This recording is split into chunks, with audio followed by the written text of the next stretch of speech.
Wheat stone bridge అంటే ఇలా construct చేయాలి మనం. వీట్ స్టోన్ బ్రిడ్జ్ సర్క్యూట్ డయాగ్రామ్స్‌లో ఎలా ఉంటే దాన్ని మనం ఏమంటామంటే వీట్ స్టోన్ బ్రిడ్జ్ అంటాం. వీట్ స్టోన్ బ్రిడ్జ్‌లో మనకి 2 టైప్స్ ఉంటాయి. అవి ఏంటివి? దీని యొక్క resistance R1, R2, R3, R4, R5 అని అనుకుంటే 2 టైప్స్ అని చెప్పాను కదా! ఒకటి బ్యాలెన్స్‌డ్, ఇంకొకటి అన్‌బ్యాలెన్స్‌డ్. ఫస్ట్ మనం బ్యాలెన్స్‌డ్ చూద్దాం. ఆ తర్వాత అన్‌బ్యాలెన్స్‌డ్ చూద్దాం. ఓకేనా? బ్యాలెన్స్డ్ అంటే R1, R3 equals to R2, R4 అయ్యి ఉండాలి. అయితే ఏంటి? సో, బ్యాలెన్స్డ్ అయితే ఏంటి? బ్యాలెన్స్డ్ అయితే ఈ R5ని మనము రిమూవ్ చేయొచ్చు. ఎందుకు రిమూవ్ చేయొచ్చు? బ్యాలెన్స్డ్ కాబట్టి. అదే మనకి wheat stone bridge balanced condition. అదొక కండిషన్ అనమాట. ఒకవేళ మనం దీన్ని రిమూవ్ చేయకపోతే ఏమైతుంది? డిఫికల్టీ ఫేస్ చేస్తాం. ఎందుకు డిఫికల్టీ ఫేస్ చేస్తామంటే ఇవి 2 సిరీస్‌లో ఉన్నాయా? ప్యారలల్‌లో ఉన్నాయా? అంటే ప్యారలల్‌లోనే ఉంటాయి. కానీ ఇవి 2 ప్యారలల్ అని డైరెక్ట్‌గా రాసేయలేం. ఎందుకంటే ఇక్కడ కొన్ని డిఫరెంట్ ఉన్నాయి కాబట్టి. ఇక్కడ వోల్టేజ్ V1 ఉంటది. ఇక్కడ వోల్టేజ్ V2 ఉంటది. మనం ప్యారలల్‌లో ఏం చేస్తామంటే ఇక్కడ ఇక్కడ 0 వోల్టేజ్. అంటే ఈ ఎడ్జ్‌లోను సేమ్ వోల్టేజ్ ఉండాల. ఇక్కడ సేమ్ ఉంది. కానీ ఇక్కడ డిఫరెంట్ ఉంది. కాబట్టి మనం చేయలేం. ఇప్పుడు రిమూవ్ చేసుకున్నాం అనుకో మనం ఈజీగా సాల్వ్ చేయగలం. Let's go on with an example.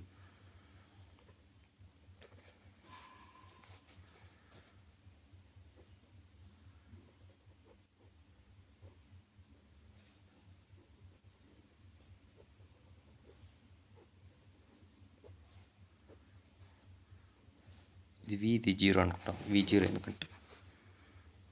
ఎందుకంటామంటే ఇక్కడ మనం ఒక డీసీ బ్యాటరీ అనేది ఇస్తే అప్పుడు 2, 5, 5, 2, 3.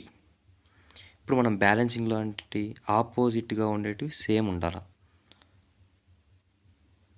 ఇది 5, ఇది 2. ఆపోజిట్ అంటే 2 ఇంటూ 5 10 ఈక్వల్స్ టు 2 ఇంటూ 5 10. అంటే కండిషన్ అనేది సాటిస్ఫై చేసింది కాబట్టి ఈ 3 అనేదాన్ని మనం ఏం చేయొచ్చు? రిమూవ్ చేసి రీడ్రా చేసుకుందాం.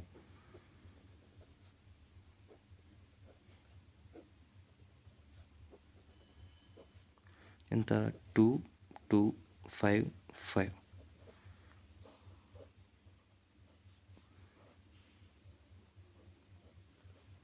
ఇది వోల్టేజ్ V, ఇది 0. 7 ఓం, 7 ఓం. ఇదేముంది? ప్యారలల్‌లో ఉంది. ఇక్కడ వోల్టేజ్ V ఉంది. ఇక్కడ వోల్టేజ్ V ఉంది. ఇక్కడ 0 ఉంది. ఇక్కడ 0 ఉంది. కాబట్టి ఇప్పుడు మనం ఫార్ములా అప్లై చేయొచ్చు. ఏది? Req equals to R1 plus R2 అనేది. అయితే Req ఈక్వల్స్ టు 1/7 ప్లస్ 1/7. మనం దీన్ని ఏమని రాసుకోవచ్చు? 1/Req equals to 2 times of 1/7 అని రాసుకోవచ్చు. Req ఏమవుతుంది? 7/2. అయితే ఎంత? 3.5. ఇప్పుడు మనం ఈజీగా Req అనే దాన్ని ఫైండ్ అవుట్ చేసినాం. ఇప్పుడు మనం సపోజ్ V ఈక్వల్స్ టు 10 అని ఇచ్చినాడు అనుకో, వాడు కరెంట్ ఫైండ్ అవుట్ చేయమంటాడు. Current I equals to V/R అనే మనకు ఫార్ములా తెలుసు. కరెంట్ V ఎంత? 10. R మనం ఇప్పుడే ఫైండ్ అవుట్ చేసినాం. 3.5. 3.5. ఇప్పుడు దీని ఎలా? అంతే అయిపోయాయి. ఇందాక మనం బ్యాలెన్స్డ్ చూసాం. ఇప్పుడు అన్‌బ్యాలెన్స్డ్ చూస్తున్నాం. అన్‌బ్యాలెన్స్డ్ అంటే నేనేం చెప్పా? బ్యాలెన్స్డ్ అంటే అటు సైడ్ ఇటు సైడ్ ఆపోజిట్‌లోనో సేమ్ ఉండాల అని. ఇప్పుడు R1, R3 not equals to R2. ఇక్కడేంటి? R4 రావాలి. ఇక్కడ R4. ఈ కండిషన్‌లో మనము R5ని రిమూవ్ చేయలేం. We cannot remove.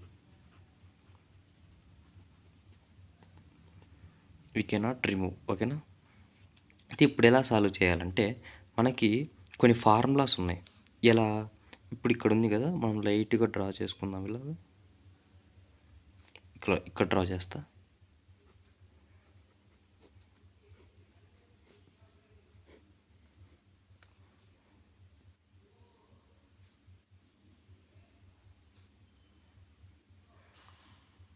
ఇది RA, RB,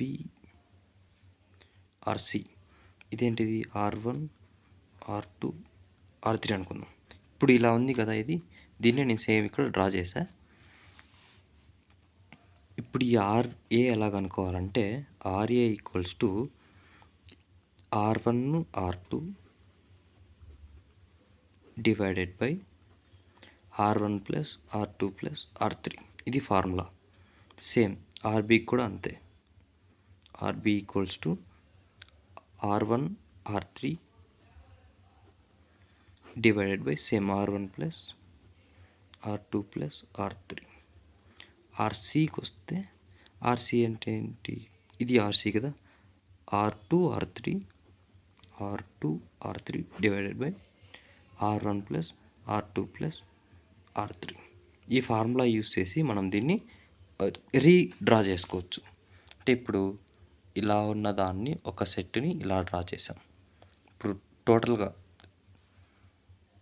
రీడ్రా చేసుకుంటే మొత్తం ఈ సర్క్యూట్ని ఇలా వస్తుంది మనకి. ఆర్ఏ, ఆర్బి, ఆర్సి, ఇంకా ఇవేం రావు. ఈ R1 R2 R3 ప్లేస్లోనే మనం ఇలా డ్రా చేసుకుంటున్నాం. ఇక్కడ R4 వస్తుంది. ఎందుకు R4 వస్తుంది? ఇక్కడ నుంచి చూడండి. సేమ్ ఈ పార్ట్ని ఎత్తుకొచ్చి ఇలానే అటాచ్ చేశాను నేను. ఇలా సేమ్ R3, ఇది 0, ఇది ఇంకా మనం ఈజీగా చేసేయచ్చు. ఇది సిరీస్, ఇది సిరీస్, మరి ఇవి రెండు ప్యారలల్, మళ్ళీ సిరీస్. సో కథం కంప్లీటెడ్. ఒక ఎగ్జాంపుల్ ప్రాబ్లం తీసుకొని చేద్దాం దీనికి కూడా.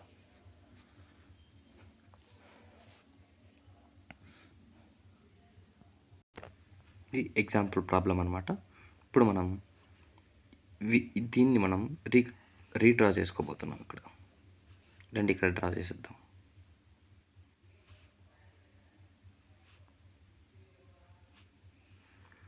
మనం ఏం చెప్పాము?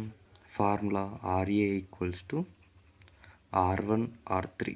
R3 అంటే ఏంటి? ఇదే కదా, product of these two divided by total some of the resistance. R1 R2 plus R3.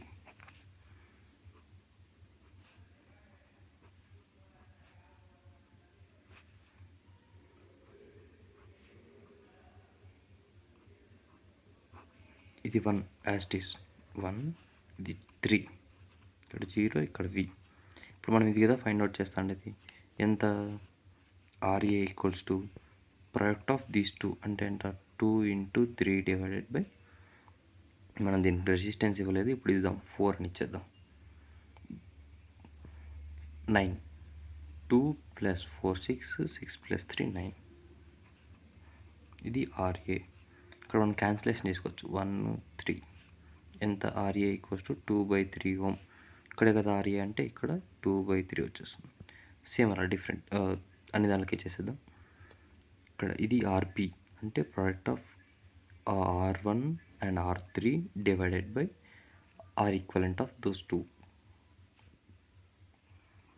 RB equals to 2 × 4 divided by 9, 8/9, 8/9.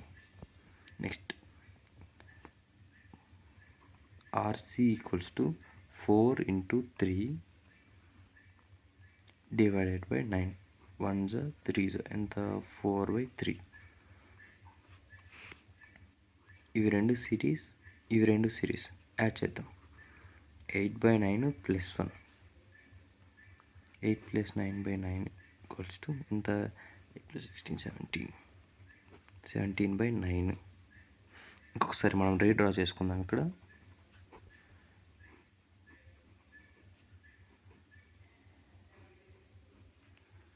ఇది 0, ఇది V, ఇక్కడ 2/3 అలానే ఉంటుంది. ఇక్కడ 17/9, ఇక్కడ రెండు ఉన్నాయి, అవి రెండు మనం యాడ్ చేసాం, అది మనకు 17/3 వచ్చింది, 17/9 వచ్చింది. నెక్స్ట్ ఇవి రెండు 4/3 + 1, 4 + 3/3 దట్ ఈస్ 7/3, 7/3. ఇప్పుడు మనకి ఇవి రెండు ప్యారలల్లో ఉన్నాయి. మనకి ఫార్ములా ఒకటి ఉంది, 1/R equivalent equals to 1/R1 + 1/R2.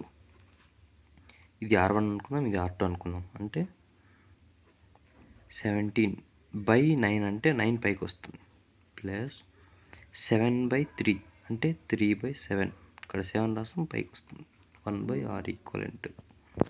ఇక్కడ నుంచి R ఈక్వలెంట్ ఫైండ్ అవుట్ చేసేసి ఇక్కడ 2/3 ఇక్కడ ఇంకో రెసిస్టెన్స్ ఉంటుంది, అది ఈ R ఈక్వలెంట్.